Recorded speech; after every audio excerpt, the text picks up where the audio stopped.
ng ating mahal na pastor ang kanya pong mainit na pagbati sa bawat isa.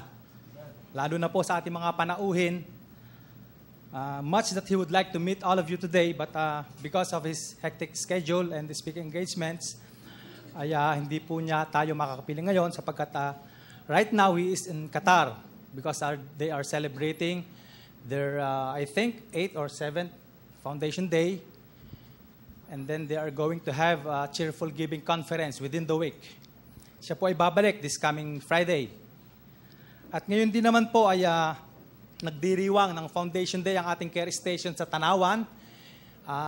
It is their first Foundation Day at naroroon po si Pastor RC at siya po ang nangangasiwa ng ating gawain doon. Let's open our Bibles to the book of Mark. So in behalf of our pastor, I would be standing here in front of you to preach the Word of God. Mark chapter 10, verses 18 to 30.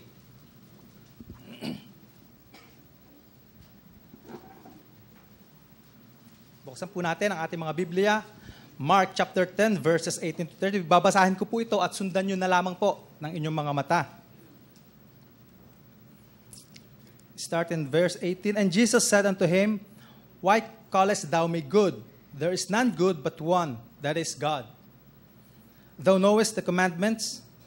Do not commit adultery. Do not kill. Do not steal. Do not bear false witness. Defraud not. Honor thy father and mother. And he answered and said unto him, Master, all this have I observed from my youth. Then Jesus, beholding him, loved him, and said unto him, One thing thou lackest. Go thy way, sell whatsoever thou hast, and give to the poor, and thou shalt have treasure in heaven. And come, take up the cross, and follow me. And he was sad at the saying, and went away grieved, for he had great possessions. And Jesus looked around about, and saith unto his disciples, How hardly shall they that have riches enter into the kingdom of God. And the disciples were astonished at his words. But Jesus answereth again and saith unto them, Children, how hard is it for them that trust in riches to enter into the kingdom of God? It is easier for a camel to go through the eye of the needle than for a rich man to enter into the kingdom of God. And they were astonished out of measure, saying among themselves, Who then can be saved? And Jesus, looking upon them, saith, With men it is impossible, but not with God. For with God all things are possible. Then Peter began to say unto him, Lo, we have left all and have followed thee. And Jesus answered and said, Verily I say unto you, there is no man that hath left house, or brethren, or sisters, or father, or mother, or wife, or children, or lands for my sake and the gospel's, but he shall receive 100-fold now in this time, houses and brethren and sisters and mothers and children and lands with persecutions, and in the world to come, eternal life. Tayo po ay manalangin. Dakilang Diyos, kami po ay muling nagpapasalamat sa pagkakataong ibinigay niyo sa amin upang kami po ay magkasama-sama dito sa inyong tahanan at makapag-aral ng inyong salita. Salamat, Panginoon, sa presensya ng bawat isa, lalo na po sa aming mga panauhin. Hinihiling ko po, Panginoon, na kayo po ang siyang gumabay sa aming pag-aaral na ito. At hinihiling ko po ang banal na Espiritu siyang kumilos sa puso ng bawat isa sa amin, lalo na po sa aming mga panauhin. Kausapin niyo po sila at pagpalain niyo, Panginoon, ang aming pong ang kapahayagan ng salita, Panginoon. Patawarin niyo kami, Panginoon, sa aming mga kasalanan. Ito po ang dalangin namin sa pangalan ng Panginoong Hesus. Amen. Tayo po yung magsiupo.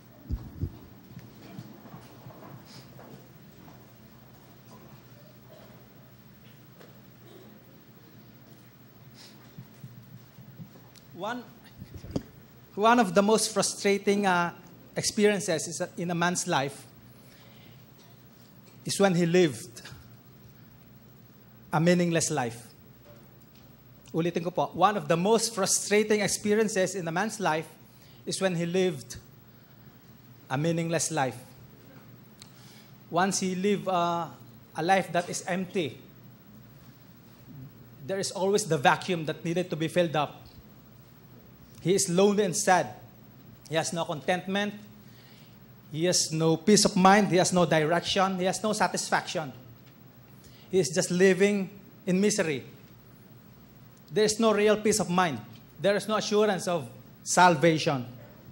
There is just the emptiness inside. Ito po ang kalagayan ng isang taong wala pong tunay na relasyon sa ating Panginoon. Siya po ay nabubuhay ng isang miserableng buhay. Wala po siyang kasiguruhan ng kaligtasan. Hindi po niya tunay na kilala ang Panginoon. Wala pong kagalakan sa kanyang puso. Wala pong contentment. Walang satisfaction. At wala po siyang peace of mind.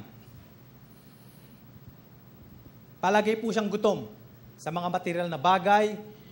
Wala po siyang pakialam sa mga bagay na patungkol sa Panginoon at mga bagay ng mga espiritual. You can hardly invite him to come to church, to a Bible-believing church like this. Hindi mo siya maimbitahan man lang at napakahirap po siyang kausapin sa mga bagay na espiritual o sa mga bagay na patungkol sa Diyos. Sapagkat ang kanyang puso at ang kanyang isipan ay puno lamang ng mga bagay material. Siya po ay palaging gutom sa mga material na bagay. Gutom po siya sa salapi, gutom siya sa kasalanan, sa kayamanan, and all of this. Naranasan niyo na po ba magutom o mauhaw? Like for example, you are in the middle of a long travel. Isipin niyo po na kayo ay nasa kalagitnaan ng isang napakahabang paglalakbay at for example, wala po kayong baon na pagkain and you are really very hungry and you are thirsty. How do you feel? Di po ba't kumakalamang inyong tiyan? Sumasakit ang inyong ulo? Nangihina kayo? Hindi kayo mapakali? You are uneasy because you are hungry. You are craving to have something to eat. Kasi talagang gutom ka. Sa palagay ko po, ganito ang pakaramdam ng isang taong wala kay Kristo Na siya ay gutom lagi sa kayamanan. Gutom siya sa pera. Nagkakamal siya ng milyon-milyong salapi. Ngunit hindi po siya nabubusog. Wala po siyang kabusugan. Para po siyang isang asong ulol. Alam niyo po yung lobo, yung wild dogs, na napakatakaw, na walang kabusugan. Ganito po ang kalagayan ng isang taong wala kay Kristo. Ang kanyang iniisip ay palagi ang mga material na bagay. How he could get money. Milyon-milyon na ang kanyang salapi, nang loloko pa rin siya ng kapwa. Nilalamangan pa rin niya ang kapwa, niloloko pa rin niya ang taong bayan. Sapagkat hindi siya nabubusog. At alam niyo po ang pakiramdam ng isang gutom. You always crave. Bagamat napakarami na po niyang pera, hindi po siya masatisfy. He thinks that he would be satisfied when he gets more. But the truth is, the more he gets, the more he craves for more. Ito po ang kabaliktaran naman ng isang mananampalataya kay Kristo. Nabubuhay po siya ng isang simpleng buhay. Maaring siya po ay, sabihin natin na just above a minimum wager. Subalit siya po ay nabubuhay ng may kapayapaan. He lives with contentment. He is at peace with everyone. At siya po ay may tunay na kagalakan. Sapagkat ang Panginoong Hesus mismo, ang bukal ng buhay na tubig. Jesus Christ is the spring of living water in his life. Now, subalit ang isang tao pong wala kay Kristo, ay wala pong kapayapaan at wala po siyang tunay na kaligayahan sa kanyang puso sapagkat siya po ay palaging gutom. Now, because of this, they would even hurt themselves and they would even commit suicide because of the emptiness. Dahilan po sa kapanglawan na nararanasan nila sa kanilang buhay. Maybe you have heard of the lives of Michael Jackson. Very popular po yan. Or maybe Whitney Houston or Elvis Presley. These people are not just ordinary people. They have followers. They are very rich. And they are famous. Siguro kung iisipin nyo, siguro kung nangyari sa atin yan, well satisfied na tayo, di ba? Sorry po ha.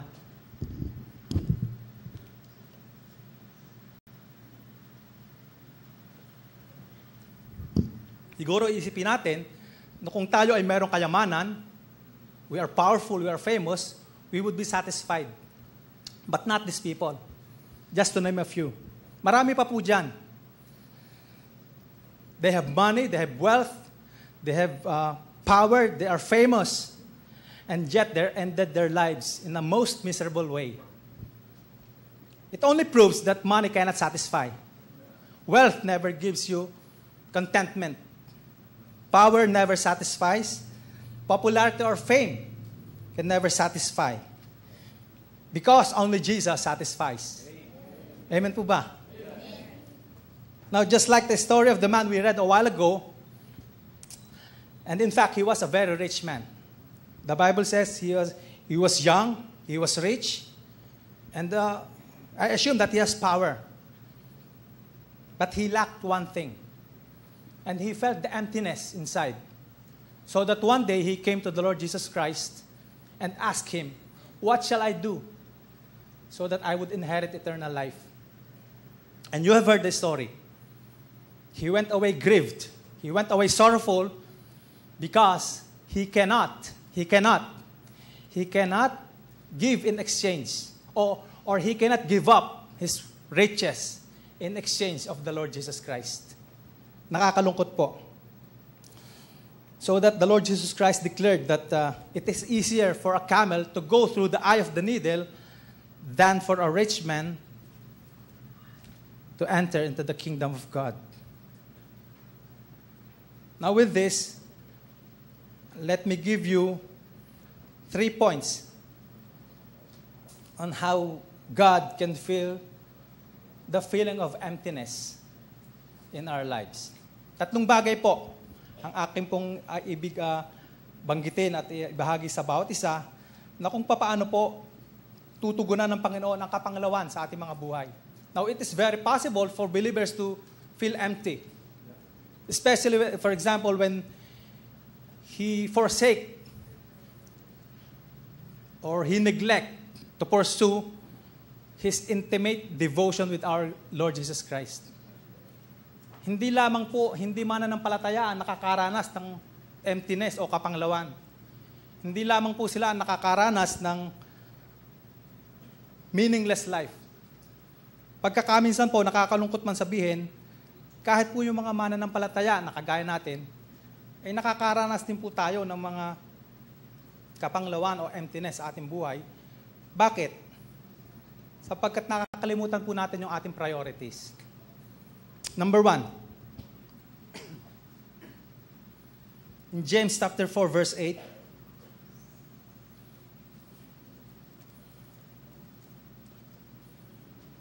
James chapter 4, verse 8. Draw nigh to God, and He will draw nigh to you. Cleanse your hands, you sinners, and purify your hearts, you double-minded. Nigh, draw near to God.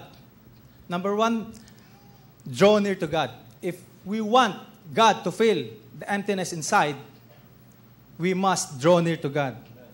This is the most important thing we can do in any situation. We are designed to have an intimate relationship with our Creator. Pag sinabi pong intimate, tinignan ko sa dictionary, hindi ko po matagalog, dapat po ay meron tayong taos na relasyon sa ating Panginoon. When pleasing Him is our primary concern, we experience contentment. Contentment, ibig sabihin po, meron tayong kasiyahan ng loob. Napakinggan po natin ang sinasabi ni David. Now, King David was the second king of Israel, and he was one of my favorite characters in the Bible. Though he did not live a perfect life, because of his deep devotion to our God, he was called the friend of God. And in fact, he wrote the book of Psalms. Tingnan po natin ang sinasabi niya sa Psalm 36. Pakinggan po natin ang sinasabi ng isang taong napakalapit sa ating Panginoon, si Haring David. Psalm 36. Babasahin po natin ang verses 7 to 10.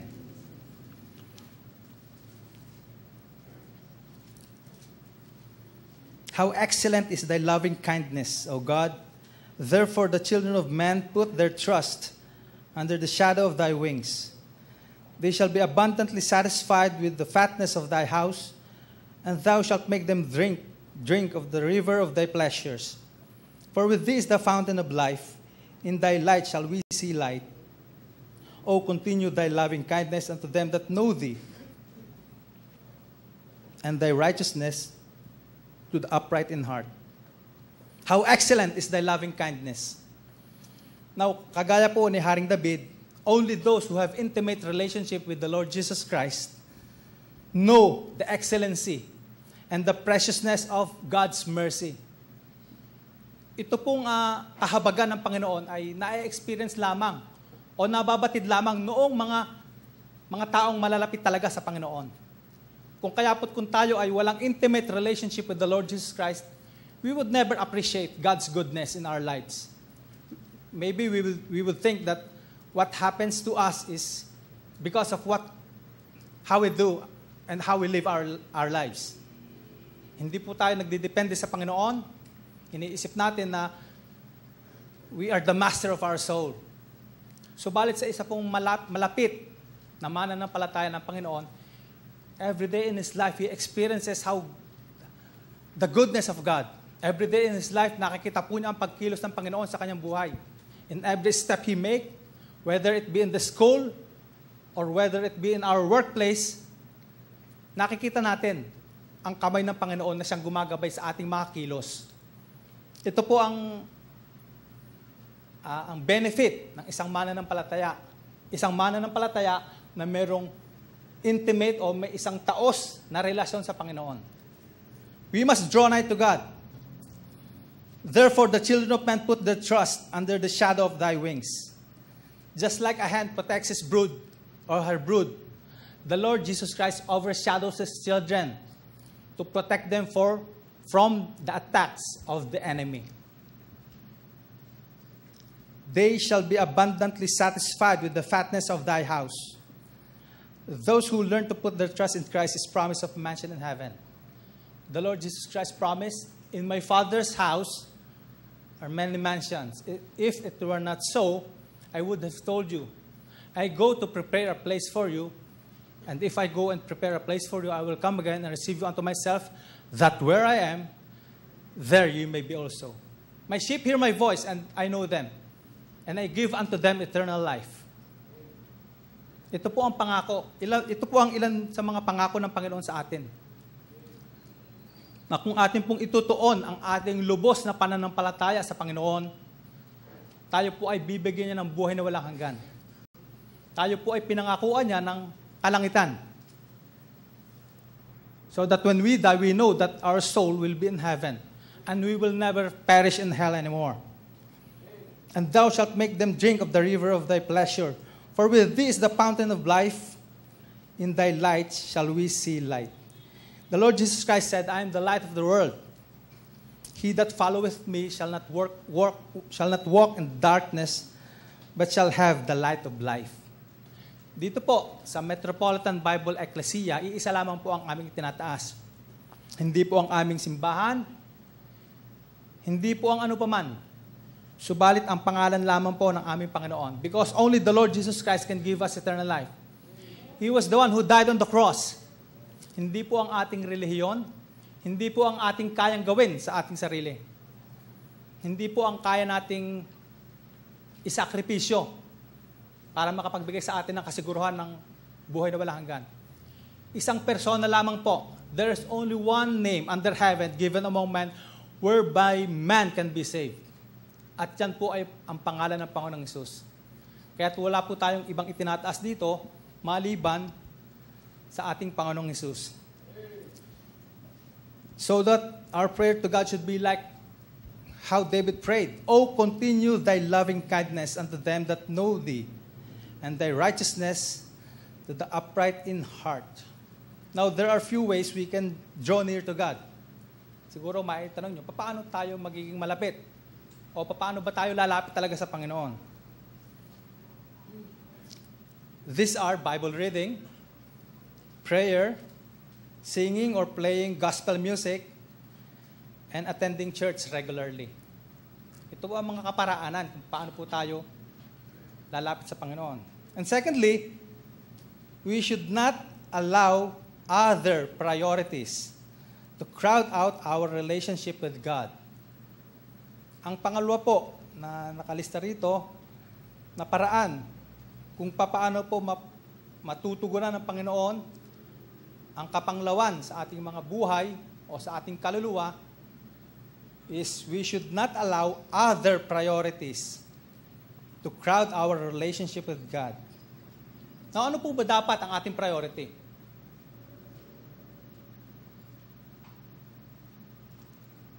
Well, church should be our priority. Kahit ano pa po ang ating gawin, it should be, kumbaga po, ang ating buhay dapat po ay umiinog lamang sa iglesia. Whether you are a student or you are a working people, dapat po dito po umiinog ang ating buhay sa simbahan. And we should not allow other priorities. Sapagkat sa labas po, marami po dyan tukso. Sa labas po, maraming pressures. At kung hindi po tayo mag-iingat,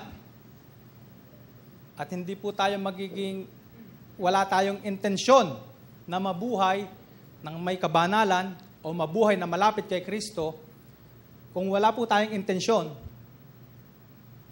yung talagang you purpose it in your heart, you have the resolve to live near to God, tayo po ay madadala nitong mga pressures ng kamunduhan.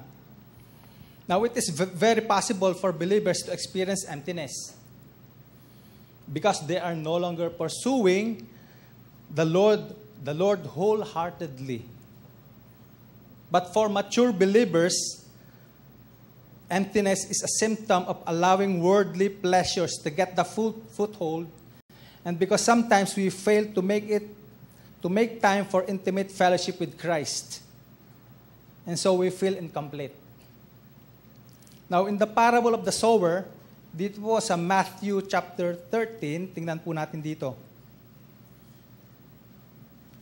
Babasahin po natin dito ang verses 3 to 9. Ito po yung parable o parabola tukol po sa maghahasik. The parable of the sower.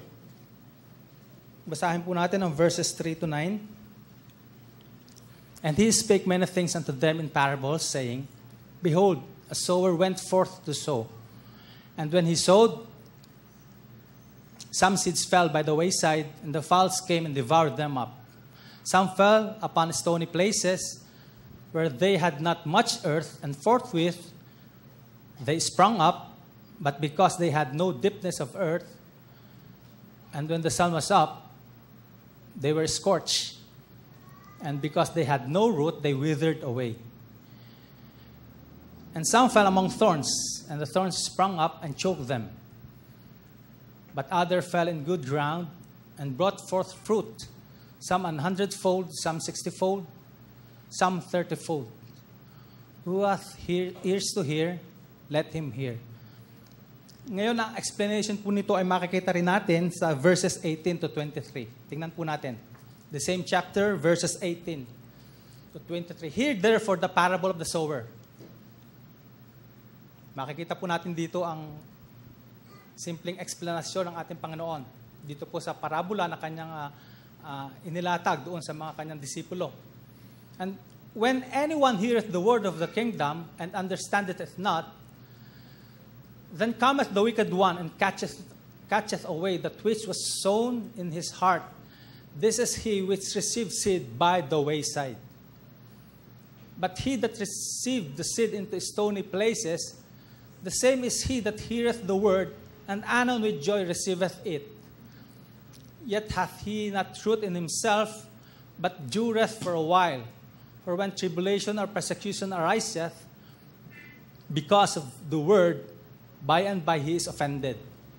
He also that received seed among the thorns is he that heareth the word, and the care of this world, and the deceitfulness of riches choke the word, and he becometh unfruitful.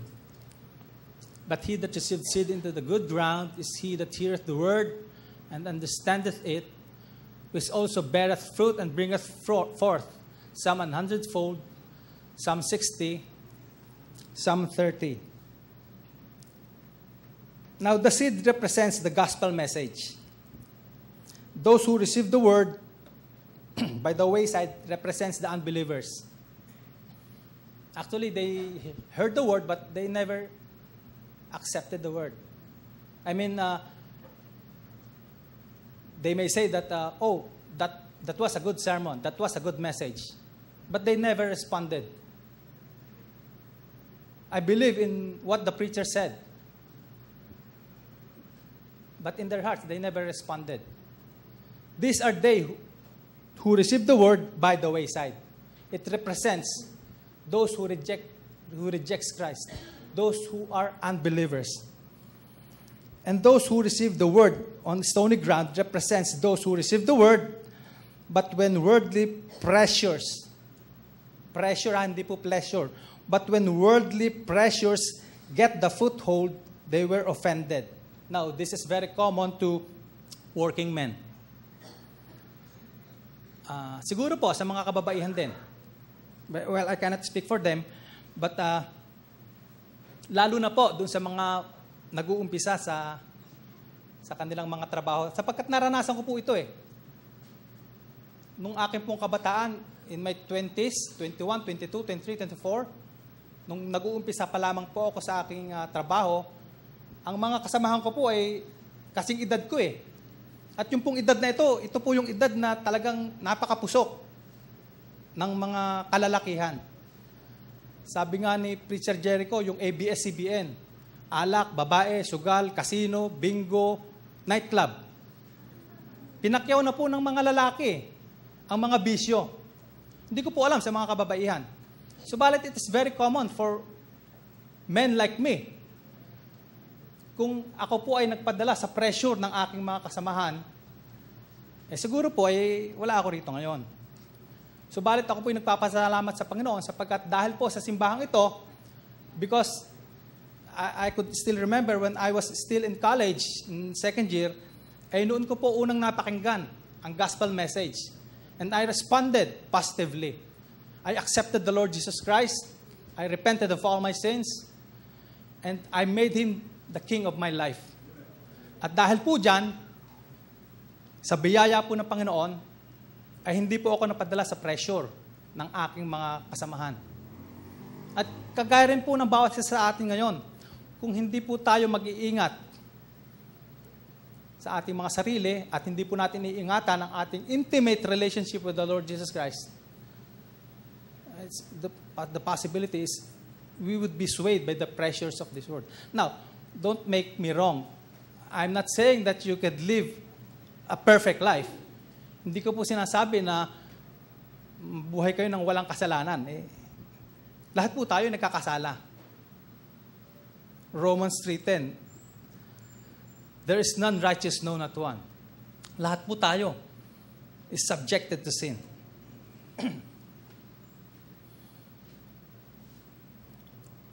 Others fell on thorny ground. Now, there are two distractions which causes the believers to backslid. Ang una po is the care of this world and the deceitfulness of riches. Tingnan niyo po sa verse 22. Matthew chapter 13, verse 22. He also that received seed among the thorns is he that heareth the word, and the care of this world and the deceitfulness of riches choke the word, and he becometh unfruitful. So ito po yung dalawang bagay na nakakadistract sa isang mananampalataya na siya ay mag-backslide.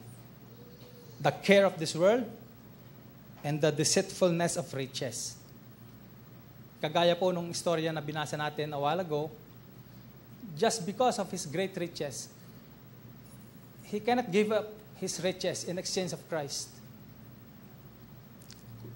Kaya po sa atin, kung hindi po tayo mag-iingat, tayo po ay pwede rin na mahulog sa kamunduhan.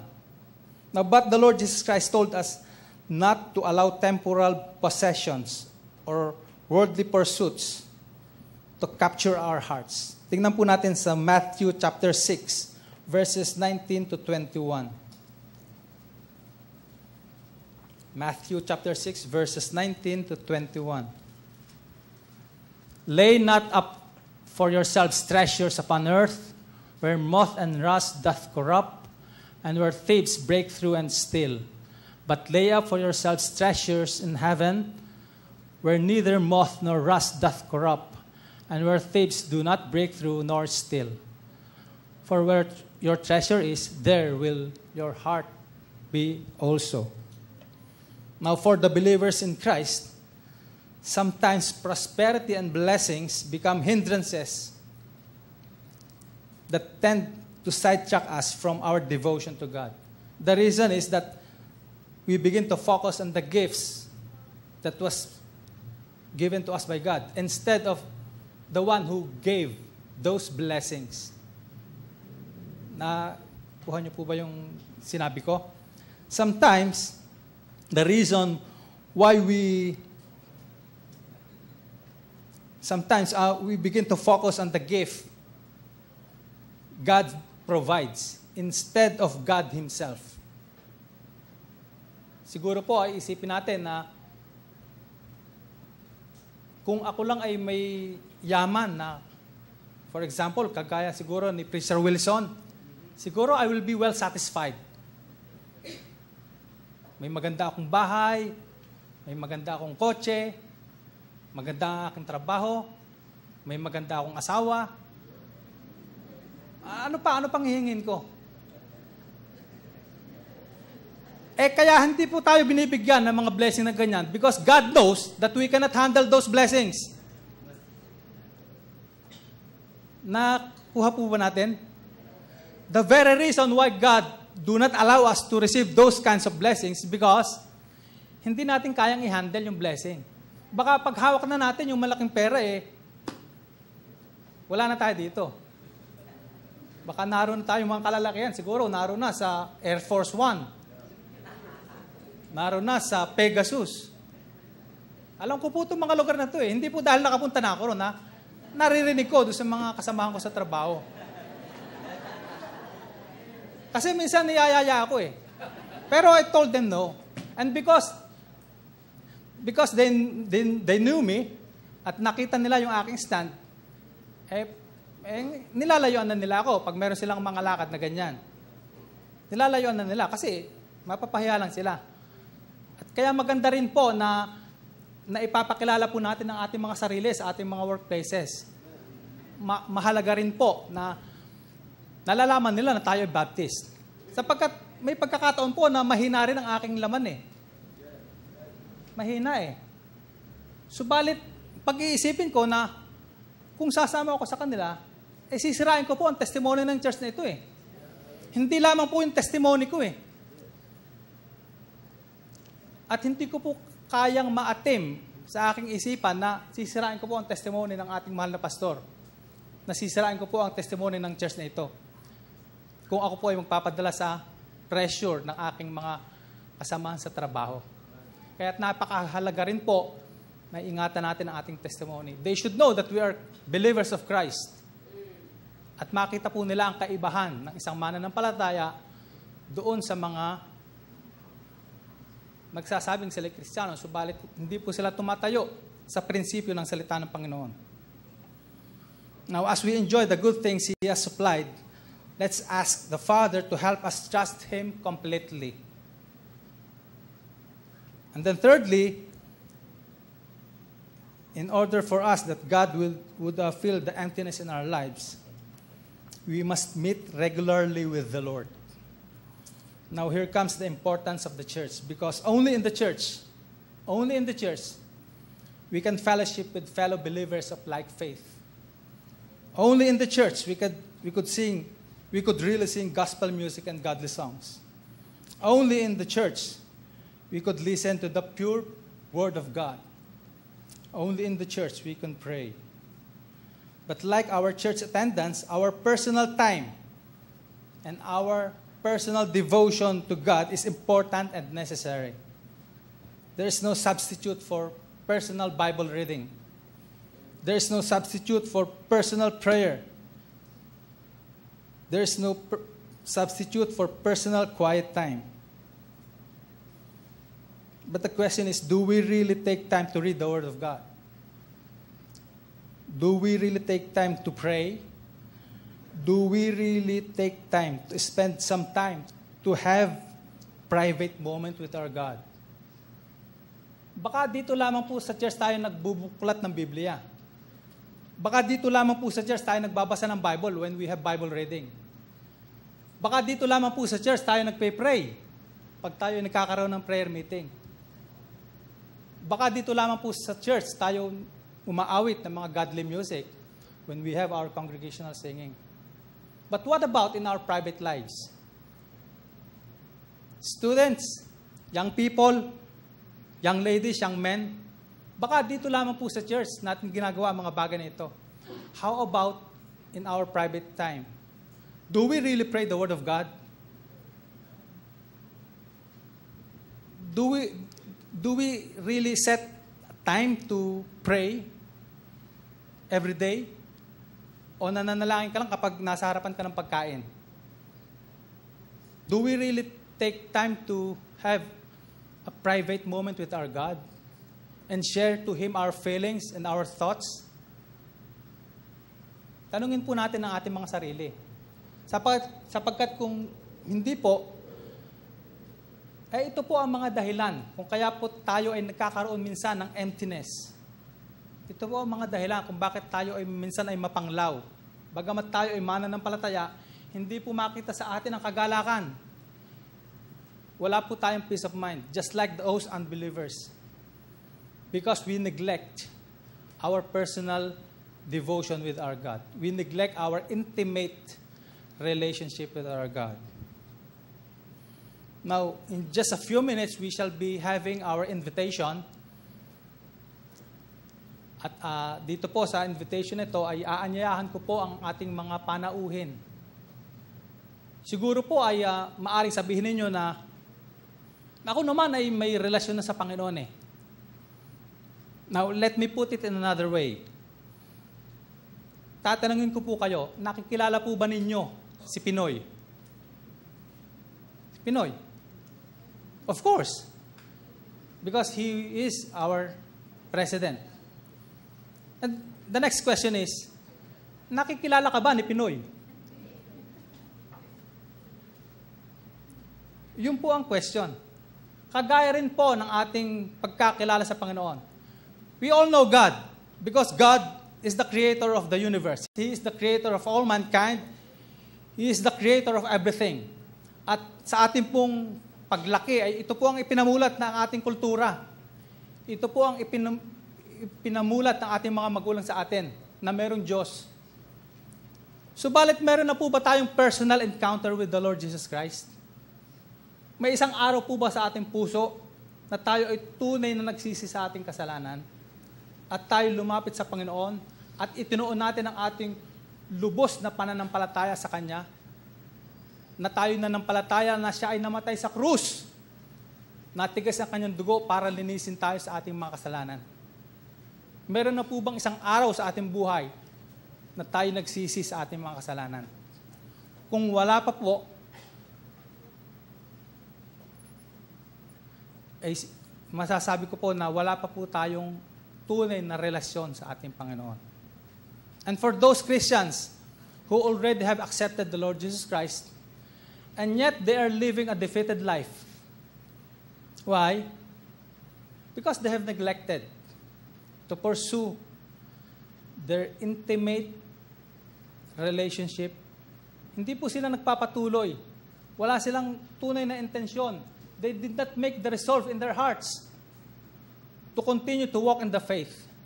Naririyan sila every Sunday. Every church door is open. Naririyan sila. They listen to the Word of God, the preaching of the Word of God. They sing with us. But they are living a defeated life. They are living in emptiness.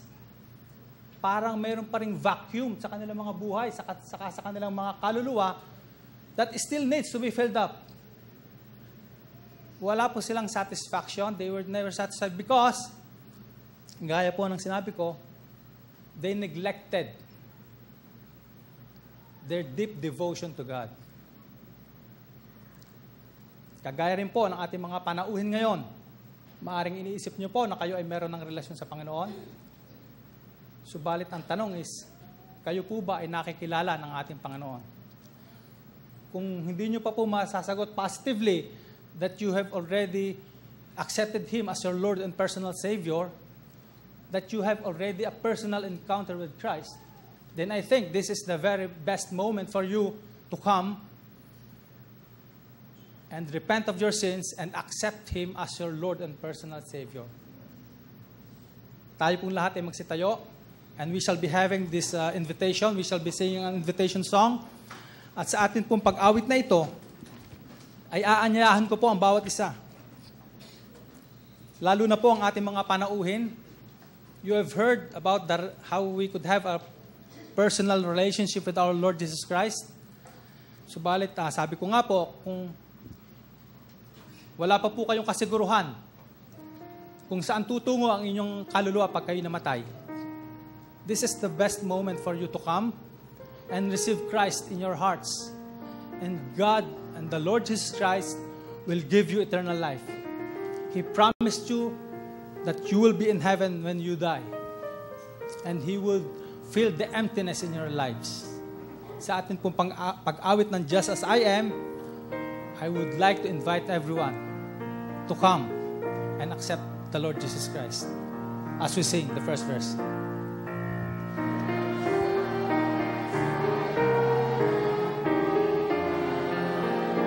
Come! Don't be ashamed.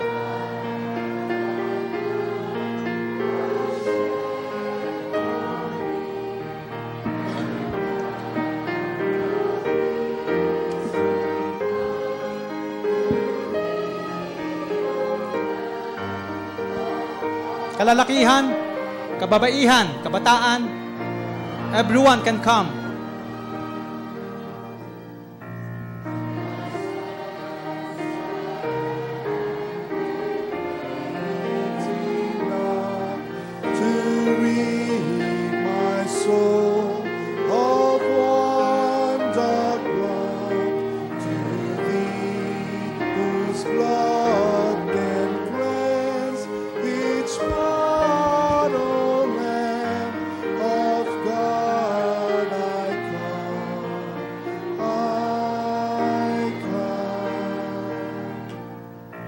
Just as I am and tossed about with many a conflict, many a doubt, fightings and fears within, without, O Lamb of God, I come.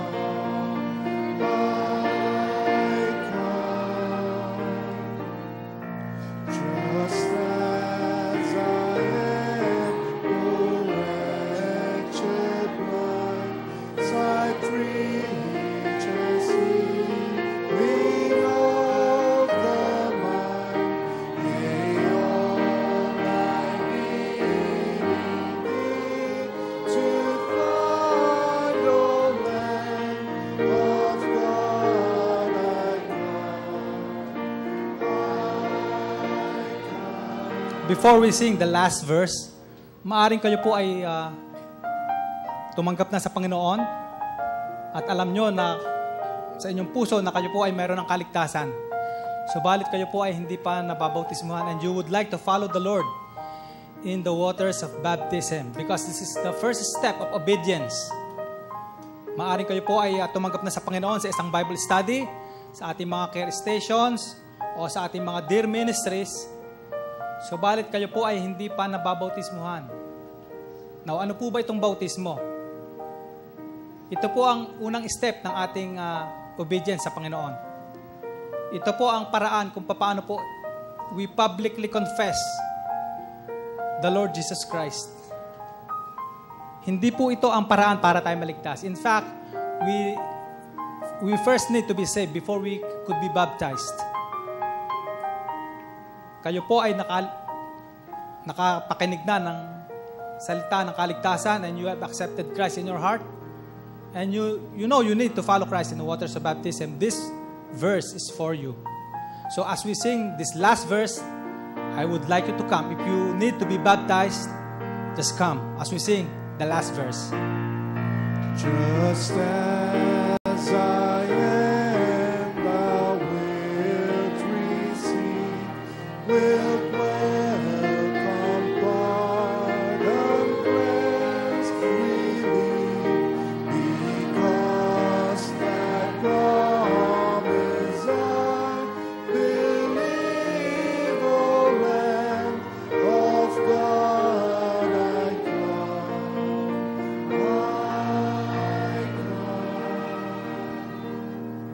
Maraming salamat po. Let's sit down very quietly and let's wait for those who are being dealt with.